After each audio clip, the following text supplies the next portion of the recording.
सुजाताच्या घरी आज तिचा मित्र सोहम तिला भेटण्यासाठी बऱ्याच दिवसांनी आला होता. तिने त्याच्यासाठी चहा बिस्किट दिलं. त्यानंतर ते दोघे बराच वेळ गप्पा मारत बसले होते. ते दोघे एकमेकांसोबत गप्पा गोष्टी मारण्यात इतके व्यस्त होते की काही वेळाने सुजाताची सासू कमलताई बाहेरून घरात आल्या आणि त्यांच्या शेजारी येऊन उभ्या राहिल्या आणि रागातच सुजाताला बोलू लागल्या की, "सूनबाई, हा मुलगा कोण आहे आणि तू त्याच्यासोबत बोलण्यात इतकी तल्लीन झाली होतीस की तुला मी बाहेरून आतमध्ये आले हे लक्षात आलं नाही?" सासूला अचानक समोर पाहून व त्यांचं बोलणं ऐकून सुजाता घाबरून गेली आणि लगेचच भीतीने उभी राहिली आणि ती बोलू लागली की, "अहो आई, हा माझ्या शाळेचा मित्र सोहम आहे. पहिल्यांदाच आपल्या घरी आला आहे. त्याचं इथं जवळपास काहीतरी काम होतं म्हणून तो मला भेटायला आला होता आणि तो जाणारच होता, पण मीच त्याला बोललं की थोडा वेळ थांब म्हणजे मग तुमची ओळख करून देता येईल. बरं झालं तुम्ही आलात." त्यावर कमलताई रागाने म्हणाल्या, "हो, मी या मुलाला आणि तुला एके दिवशी मॉलमध्ये सुद्धा पाहिलं होतं. तू त्या दिवशी त्याच्यासोबत होतीस. मी त्याच दिवशी म्हणाली होती, तू कोणासोबत फिरत आहेस? त्यावेळेस सुद्धा तू हेच म्हणाली होतीस की हा माझा मित्र आहे." त्यावर सुजाता म्हणाली, "अहो आई, हो, त्या दिवशी तुम्ही त्याला पाहिलं, पण आमच्यासोबत आमचे अजून दुसरेही मित्र मैत्रिणी होत्या, ते पाहिलं नाही का तुम्ही? का उगाच काहीही बोलत आहात? तुम्ही समजता तसं काही नाही आहे आणि तुम्ही आल्याचे आमच्या लक्षात आले नाही कारण बोलण्यात खरंच आम्ही व्यस्त होतो व आमची पाठ दरवाजाकडे होती आणि एकतर मी दरवाजा उघडाच ठेवला होता कारण उगाच कोणाला काही वेगळं वाटू नये म्हणून. आणि आई, तुम्ही देखील घरात अगदी सावधपणे हळूवार पावलांचा आवाज न करता आलात तर मग आम्हाला कसं कळणार होतं तुम्हीच सांगा." पण तरीही कमलताई काही सुजातावर ओरडतच होत्या. तेव्हा सोहम बोलतो, "खरंच तुमचा काहीतरी गैरसमज झाला आहे. मी अगदी सहजच घरी आलो होतो. पण तुम्हाला ते आवडलं नसेल तर मी जातो व यापुढे इकडे येणार नाही. माफ करा." असं बोलून सोहम तिथून निघून गेला. तेव्हा कमलताई सुनेकडे संशयाने रागाने पाहू लागल्या. सुजाताला तिच्या मित्रासमोर ओरडल्यामुळे व असे शब्द वापरल्यामुळे तिला सुद्धा अगदी लाजिरवाण्यासारखं वाटलं होतं. ती तिच्या खोलीत जाऊ लागली. तेव्हा तिची सासू तिला म्हणाली, "तू नक्कीच आमच्या मागे काहीतरी चुकीच्या गोष्टी करत आहेस आणि तुला वाटतं की आम्हाला काही कळत नाही. पण एक गोष्ट लक्षात ठेव, मी तुझी सासू आहे. या अशा गोष्टी या घरात मी खपवून घेणार नाही." सासूच्या अशा बोलण्याने सुजाता आश्चर्यचकित झाली आणि तसेच तिला रागही आला. ती म्हणू लागली की, "आई, माझ्यावर असे घाणेरडे संस्कार झालेले नाहीत, जे की मी काही चुकीचं वागेन आणि मला काहीही बोलण्यापूर्वी विचार करत जा की मी या घरची सून आहे. तुम्ही तुमच्या सुनेवर हे असे आरोप कसे काय लावू शकता?" तेव्हा कमलताई म्हणू लागल्या की, "एकतर चूक तुझी आहे आणि मलाच उलटसुलट उत्तर देत आहेस. थांब, प्रवीणला येऊ दे. मी त्याला तुझी सगळी नाटके, काळे कृत्य सांगते. तेव्हा तोच तुला योग्य ते शिक्षा देईल." संध्याकाळी जेव्हा प्रवीण घरी आला तेव्हा त्याच्या आईने भरपूर एकात एक 2 गोष्टी घालून घडलेली सर्व घटना त्याला सांगितली. त्यामुळे ते ऐकून तोही चिडला आणि स्वतःच्याच आईला म्हणाला, "अगं आई, तू असा माझ्या बायकोबद्दल चुकीचा विचार कशी काय करू शकतेस? आणि माझ्या ऑफिसमधल्या अनेक महिला सहकाऱ्यांची मैत्री आहे. याचा अर्थ माझा त्यांच्याशी असं काही तरी नातं असतं का? आणि मला माझ्या पत्नीवर पूर्ण विश्वास आहे. या सगळ्या गोष्टीत तू मध्ये पडू नकोस आणि असे घाणेरडे विचार डोक्यातून काढून टाक. एका स्त्री आणि पुरुषामध्ये मैत्रीचं नातं देखील असू शकतं. त्यात संशयाने बघण्यासारखं काय आहे?" मुलाचं बोलणं ऐकून कमलताई नाराज झाल्या. पण ही गोष्ट त्यांच्या मनात कायम होती की त्यांच्या सुनेचे दुसऱ्याशी प्रेमसंबंध आहेत आणि ती त्यांच्या मुलाला फसवत आहे. म्हणूनच त्यांनी त्यानंतर सुजातावर बारीक नजर ठेवली. ती काय करते, काय नाही. ती फोनवर कोणाशी बोलत असली तरी कान लावून ऐकायचं. फोनवर जास्त वेळ कोणाशी बोलली तरी तिला विचारायचं, "कोणाशी इतका वेळ बोलत आहेस?" ती बाजारात गेल्यावर देखील त्या गपचूपपणे तिच्या मागे तिचा पाठलाग करत जायच्या किंवा मग जास्त करून तिला बाहेर एकटीला पाठवायचंच नाही. असंच काही ना काहीतरी कमलताई करतच असायच्या. असंच एकदा सुजाता बाजारात गेली होती, तेव्हा सोहम तिला भेटला होता. पण आधी घडलेल्या घटनांमुळे तो घरी येत नव्हता. तेव्हाही कमलताईंनी त्याच्यावर संशय घेतला की तो तिचा मित्र आहे, तर मग आता तो तिला भेटायला घरी का येत नाही. पण सोहम हा समजूतदार मुलगा होता. त्याला समजलं होतं की सुजाताची सासू इतकी संशयास्पद मनाची आहे, त्यामुळेच तो आता सुजाताला भेटण्यासाठी घरी येत नव्हता.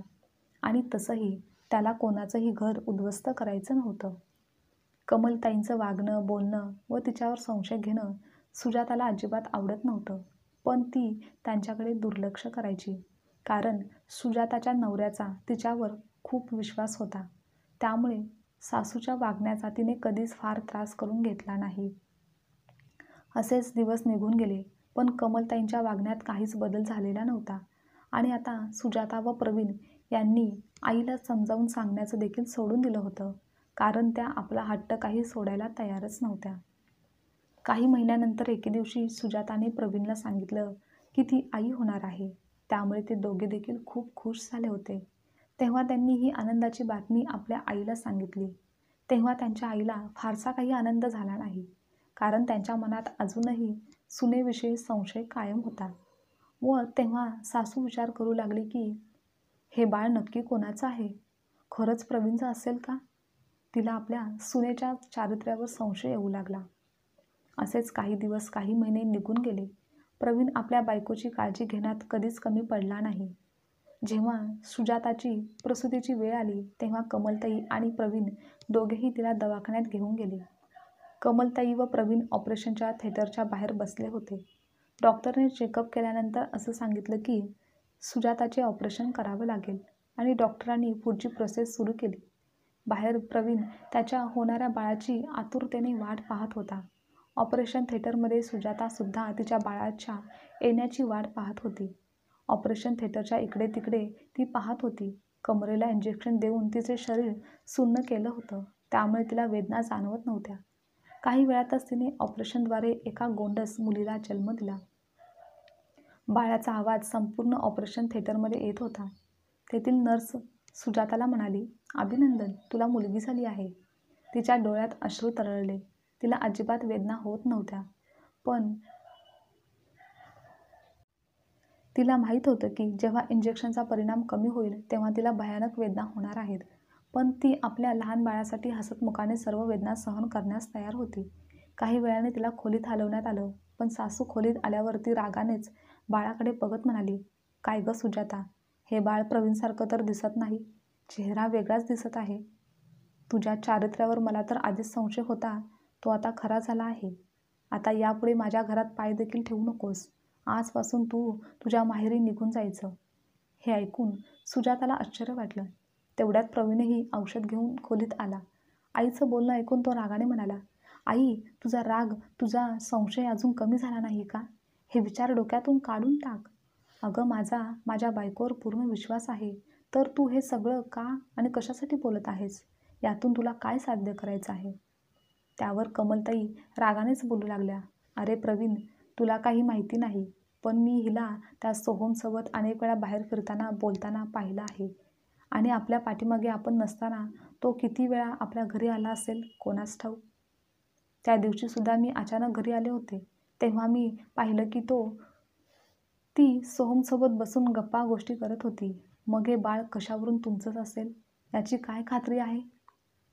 तेव्हा प्रवीण रागाने भडकला आणि म्हणाला, आई, कृपा करून जरा गप्प बस. दवाखान्यात कोणीही ऐकलं तर आपल्या कुटुंबाबद्दल काय विचार करतील, काय बोलतील, याचा कधी विचार केला आहेस का? त्यावर कमलताई बोलू लागल्या, यावर तुझ्या बायकोने हा विचार करायला हवा होता की ती किती मोठी चूक करत आहे. इतक्यात तेथे डॉक्टर सुजाताच्या आणि बाळाच्या चेकअपसाठी आले आणि सगळेजण गप्प झाले. चेकअप झाल्यावर डॉक्टरांनी काही औषधं लिहून दिली.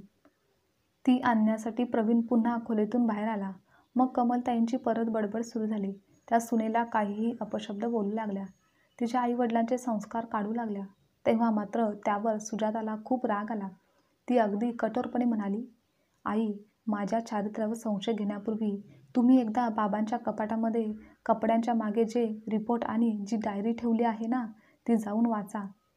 मला असं वाटतं की कदाचित तुम्ही मला तुमच्यासारखंच समजत आहात. जे तुम्ही केलं त्याच नजरेने आणि त्याच दृष्टिकोनातून तुम्ही मला बघत आहात.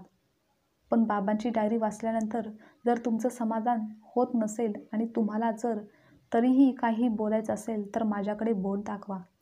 पण माझ्यासोबत या भाषेत बोलण्यापेक्षा घरी जा व ती डायरी बघा आणि वाचा. मग लक्षात येईल की चुका कोणाकडून झाल्या होत्या. आणि तसंही दवाखान्यातून डिस्चार्ज मिळाल्यानंतर मी माझ्या आईकडे काही महिने माहेरीच जाणार आहे. पण मी नंतर त्या घरी हक्काने व सन्मानाने परत येईल हे नक्की आहे. तेव्हा मला कोणी दोषी ठरवणार नाही की माझ्यावर कोणी संशय देखील घेणार नाही. सुजाताचे असे ठामपणे बोलणे ऐकून तिची सासूबाई आश्चर्यचकित झाल्या आणि विचार करू लागल्या, माझ्या नवऱ्याची डायरी सुजाताला कशी काय मिळाली आणि त्या डायरीत नक्की आहे तरी काय, ज्यावरून ही इतकी प्रखरपणे बोलत आहे.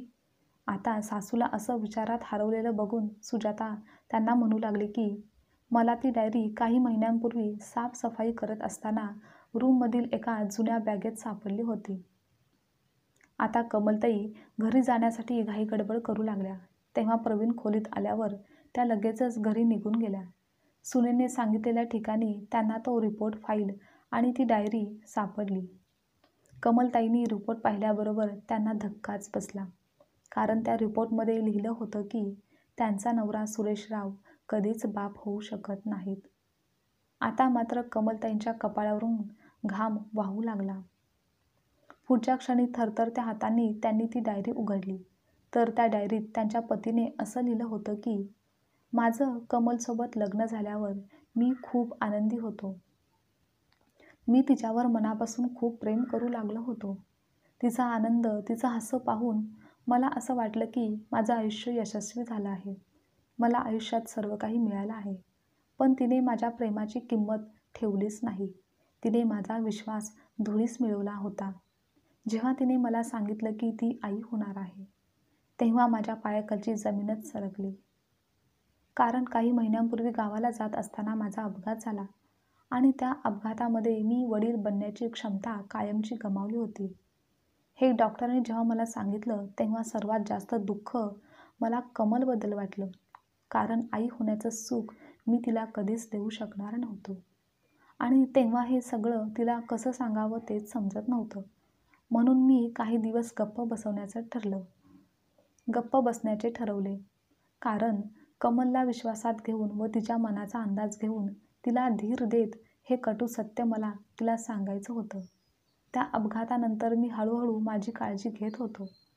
पण काही महिन्यानंतर जेव्हा कमलने मला सांगितलं की ती आई होणार आहे, तेव्हा मात्र माझ्या पायाखालची जमीनच सरकली.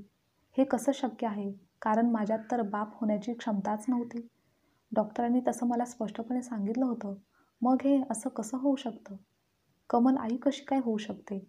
आणि तेव्हाच मला समजलं की कमलने माझा विश्वासघात केला आहे. तिने मला फसवलं आहे. आणि हे होणारं बाळ माझं बिलकुल नव्हतं. ते माझं बाळ कदापि नव्हतं.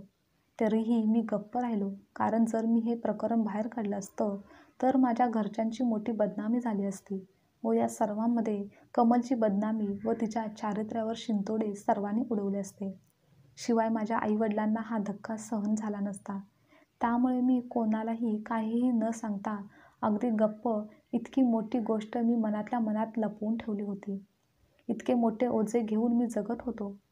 पण त्या दिवसानंतर मला माझ्या बायकोच्या जवळ जाता आलं नाही. तिच्याकडे पत्नी म्हणून पाहता आलं नाही की तिला तो दर्जा देता आला नाही. आणि तेव्हापासूनच मी तिच्यापासून अंतर ठेवून राहू लागलो आणि शेवटपर्यंत मी तेच केलं. आता कमलताईच्या डोळ्यातून अश्रू येऊ लागले. कारण त्यांचा नवरा सुरेशराव त्यांच्या मुलाच्या जन्मापासून फार विचित्र, तुटक वागत होते. त्यांच्या वागण्यात परकेपणा होता व ते त्यानंतर कमलताईंवर पूर्वीसारखे प्रेम करत नव्हते की प्रेमाने कधी बोलायचे नव्हते. त्यांचे असे वागणे बघून कमलताईंना वाटू लागलं की कदाचित आपल्या नवऱ्याचं इतर ठिकाणी प्रेम प्रकरण चालू आहे. त्यामुळे ते आता त्यांच्याकडे दुर्लक्ष करत आहेत. त्यांच्याशी अंतर ठेवून वागत आहेत. त्यामुळे त्या आयुष्यभर त्यांच्या पतीच्या प्रेमासाठी तळमळत कायम राहिल्या. पण शेवटपर्यंत त्यांना तो आपलेपणा कधीच मिळाला नाही, ज्याची त्या अपेक्षा करत होत्या. आता हे सर्व वाचून त्यांच्या साडीच्या पदराने त्यांनी स्वतःचे अश्रू पुसले. ती डायरी वाचायला सुरुवात केली. पुढे त्यांच्या पतीने त्या डायरीत असं काही लिहिलं होतं की माझ्या वागण्या आणि बोलण्याने कमलला तर वाटत होतं की माझं कुठेतरी बाहेर अफेअर आहे, म्हणून मी तिच्याजवळ जात नाही, की तिच्यासोबत प्रेमाने वागत नाही, की मी तिच्यासोबत प्रेमाचे क्षण घालवत नाही. पण तिला पाहताच माझ्या तळपायाची आग मस्तकात जाते. मनाची खूप चिडचिड होते. इतकं प्रेम विश्वास मी तिला देऊनसुद्धा तिने मात्र माझी फसवणूक केली होती. आता तिच्याजवळ राहणं म्हणजे स्वतःचा श्वास दाबून घेतल्यासारखं वाटतं आणि म्हणूनच तिच्यासोबत एकाच छताखाली राहणं हे माझ्या आयुष्यातील सर्वात मोठं दुःख आहे आणि त्याला रोज कसं सामोरं जायचं हे माझ्यासाठी खूप मोठी अवघड गोष्ट आहे.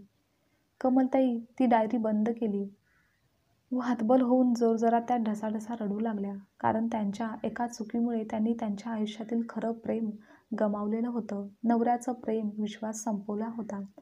आता कमलताईंना त्या मागच्या त्या वेळच्या गोष्टी आठवतात, जेव्हा त्या त्यांच्या माहेरी काही दिवस राहण्यासाठी गेल्या होत्या आणि त्या दिवशी बाहेर त्यांच्या मैत्रिणीला भेटायला गेल्या असताना त्यांचा जुना प्रियकर त्यांना भेटला. मग तेव्हा त्यांनी कमलताईंना आपल्या गोड बोलण्यात अडकवून हॉटेलमध्ये तो घेऊन गेला आणि त्या दोघांनीही त्या दिवशी मर्यादेची रेषा ओलांडली होती व त्या वयात कशाचेही भान व कोणाचीही पर्वा नसते आणि माणूस चुका करतो, तेच कमलताईंसोबत तेव्हा झालं होतं. आणि म्हणूनच त्यानंतरही त्यांना त्या प्रियकराशी संपर्क ठेवायचा होता. पण काही दिवसातच त्याचं लग्न झाल्याचं समजलं आणि त्याने कमलताईंपासून स्वतःला लांब ठेवलं. त्यानंतर त्याने कोणताही संपर्क ठेवला नाही. तो त्यांच्या वेगळ्या मार्गाने निघून गेला. तेव्हा कमलताई भानावर आल्या व वास्तवाची जाणीव त्यांना झाली. आपण किती मोठी चूक केली आहे हे त्यांना समजलं आणि तेव्हा त्यांनी त्यानंतर अगदी मनापासून ठरवलं होतं की आता त्या पतीप्रती पूर्ण निष्ठेने आयुष्य जगतील. अशी चूक पुन्हा आयुष्यात कधीच करणार नाही. पण तोपर्यंत त्यांचे पती त्यांच्यापासून दूर खूप गेले होते, कारण त्यांना चांगलंच माहिती होतं की ते कधीच वडील होऊ शकत नाहीत. मग कमलताई आई कशी काय होणार होती? तेव्हाच त्यांचा विश्वास, त्यांचं नातं संपलं होतं. फक्त जगापुरतंच त्यांचं नातं शिल्लक राहिलं होतं. आणि त्यानंतर कमलताई यांच्या आयुष्यात कधीही आनंदाचे, सुखाचे व आपलेपणाचे क्षण आलेच नाहीत. एका चुकीनंतर त्या आयुष्यभर नवऱ्यासाठी तळमळत राहिल्या. कदाचित हीच त्यांची सर्वात मोठी शिक्षा असावी. आता त्यांना आयुष्यभर पश्चाताप होणार होता की त्यांच्यामुळेच त्यांचा नवरा त्यांच्यापासून दूर गेला. त्या आपल्या सुनेच्या चारित्र्यावर संशय घेत होत्या, पण त्यांचं मात्र स्वतःचं चारित्र्य खराब होतं. इकडे 5-6 दिवसांनी डिस्चार्ज मिळाल्यानंतर सुजाता आपल्या माहेरी काही महिन्यांसाठी निघून गेली आणि तिकडे कमलताई स्वतःच्या वागण्याने लाजिरवाण्या झाल्या होत्या. त्यांना त्यांच्या वागण्याचा पुन्हा पुन्हा पश्चाताप होत होता आणि आता त्या विचार करत होत्या की सुनेच्या नजरेला नजर आपण आता कशी काय देणार आहोत. या विचाराने त्या रोज त्या यातनेला सामोरे जात होत्या. अलीकडे घरी त्या शांतच शांत असायच्या हे प्रवीणच्या देखील लक्षात आलं होतं. तेव्हा तो त्यांची विचारपूस करतो, पण त्या काहीच त्याला सांगत नाहीत. असेच काही महिने निघून जातात. 4 महिन्यानंतर सुजाता आपल्या बाळाला घेऊन सासरच्या घरी येते. तेव्हा तिच्यासोबत उभा असलेला प्रवीण आश्चर्यचकित होतो, कारण त्या दिवशी त्याची आई आरतीचं ताट घेऊन घराच्या दरवाजात उभी होती, सुजाता व बाळाचे स्वागत करण्यासाठी. कमलताई सुजाता व बाळाला ओवाळून आतमध्ये घेतात. त्या दिवसापासून त्यांनी सुनेला दोष देणं, संशय घेणं सोडा, तिच्याशी डोळ्यात डोळे घालून पाहणेसुद्धा त्यांना कधी जमलंच नाही, की तिच्याकडे बोट दाखवण्याची हिंमत देखील त्यांची कधीच झाली नाही. पण प्रवीणला स्वतःच्या आईच्या परिवर्तनाचे कारण मात्र शेवटपर्यंत काही समजलंच नाही. त्याला नुसतेच आश्चर्य वाटत राहिलं की आपली आई अचानक एवढी कशी काय बदलली. पण ज्या दिवसापासून कमलताईंना हे कळलं की सुनेला त्यांच्याबद्दल संपूर्ण सत्य माहीत झालं आहे, तेव्हापासून त्यांना तिच्या नजरेत नजर घालून पाहणंसुद्धा शक्य नव्हतं. मग त्या सुनेचा कसा काय छळ करू शकत होत्या? आता जोपर्यंत त्या श्वास घेत होत्या तोपर्यंत त्यांना प्रत्येक क्षणी पश्चातापाच्या आगीत जळावं लागत होतं, कारण त्यांच्या एका चुकीमुळे त्यांचा आयुष्यभराचा आनंद नष्ट झाला होता. खरंच आहे, दुसऱ्यांवर बोट ठेवण्याआधी स्वतः कसे आहोत हे पाहणं खूप गरजेचं आहे. ते म्हणतात ना, जर एक बोट तुम्ही दुसऱ्याला दाखवत असाल तर 4 बोटं तुमच्याकडे असतात. ते खरंच आहे. जर सुजाताने तिच्या सासूला खरे सत्य सांगितले नसते तर त्यांना स्वतःची चूक कधीच कळाली नसती. पण आता खरी सत्यता कळूनसुद्धा काहीच उपयोग होणार नव्हता, कारण त्या गोष्टीला आता खूप उशीर झाला होता. आणि व्यक्ती जशी स्वतः बोलते, वागते, त्याच दृष्टिकोनातून ती समोरच्या व्यक्तीकडे पाहत असते आणि त्याच्यासोबत तसंच वागत असते. पण हे पूर्णपणे चुकीचं आहे. आजची कथा तुम्हाला आवडल्यास लाईक, शेअर, कमेंट करा आणि चॅनलवर नवीन असाल तर चॅनलला सबस्क्राईबसुद्धा नक्की करा.